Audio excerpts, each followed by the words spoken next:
अस्सलामुअलैकुम वरहमतुल्लाहि वबरकातुहू।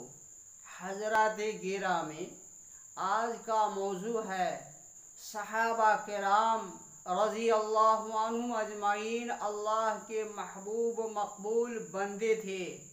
बुखारी और मुस्लिम दोनों में ये रिवायत मौजूद है। फरमाया कि उहद का पहाड़ सोने का बन जाए और ये पूरा सोने का पहाड़ अल्लाह की राह में खर्च कर दे और मेरे सहाबी एक मुद, समझो कि एक मुट्ठी अल्लाह की राह में दिया है, तो जो सवाब मेरे सहाबी को होगा उसका आधा सवाब भी उसे ना मिलेगा जो सोने का पहाड़ अल्लाह की राह में खर्च किया है। अल्लाह के रसूल सल्लल्लाहु अलैहि वसल्लम ने फरमाया, मेरे सहाबा की कैफियत उम्मत में ये है कि जैसे खाने में नमक, अगर खाने में नमक नहीं है तो वह खाना बेकार है।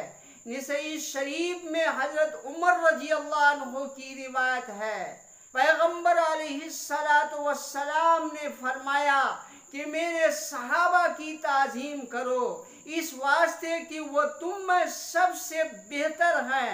हजरत अबू बकर रजी अल्लाह अन्हु के ईमान लाने के बाद से क़यामत तक जितने लोग पैदा होंगे उनमें सबसे बेहतर सहाबा किराम हैं। जामे तिरमिज़ी में रिवायत है कि सरवरे कौनैन सल्लल्लाहु अलैहि वसल्लम ने फरमाया कि अल्लाह से डरो, खबरदार हो जाओ, अल्लाह से डरो, मुतनब्बे हो जाओ और डरो अल्लाह से मेरे सहाबा के बारे में। हरगिज हरगिज मेरे बाद उनको तनकीद का निशाना ना बनाना। जिसने इससे मोहब्बत की उसने मुझसे मोहब्बत की, जिसने उनसे बुग़्ज़ रखा उसने मुझसे बुग़्ज़ रखा, जिसने उन्हें तकलीफ दी उसने मुझे ईज़ा पहुंचाई, जिसने मुझे ईज़ा पहुंचाई उसने अल्लाह ताला से दुश्मनी की। बहुत जल्द अल्लाह ताला उसे पकड़ेगा, जकड़ेगा।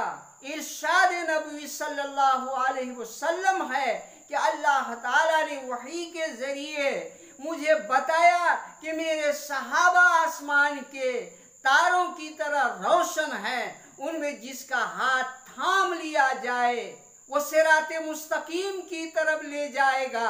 अल्लाह हम सब के दिलों में सहाबा किराम की अजमत अता फरमाए। वमा अलैना इल्लल बलाग।